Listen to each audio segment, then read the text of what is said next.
Society, তোমরা তো সারাক্ষণ পড়ে থাকো যে সোসাইটি কি বললো, সমাজ কি চায়, একটাবার জিজ্ঞেস করছো আমি কি চাই, আপু কি চাই, একবার জিজ্ঞেস করছো তুমি? সমাজ কি চায়, সমাজ কি চায়?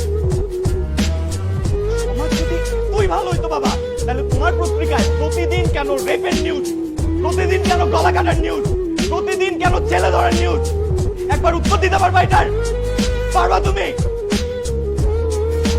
আপু কি চায়, আপু কেন ডিভোর্স চাচ্ছে, আপু কেন বাসায় চলে আসছে, একবার জিজ্ঞেস করছো তুমি?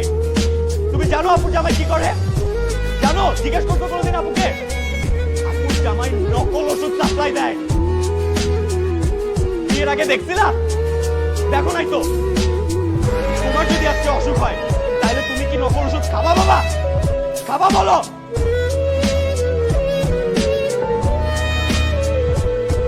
আর খালা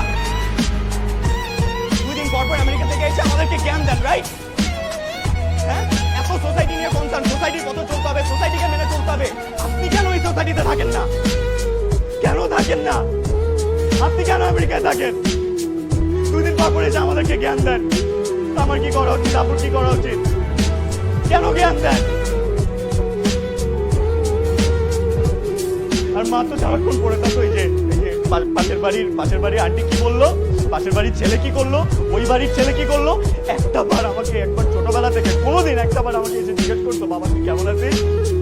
কখনো জিজ্ঞেস করতো? আপুকে জিজ্ঞেস করতো? আমাকে একবার জিজ্ঞেস করতো আমি কি চাই? কখনো করো নাই। পারতেছি না বাবা।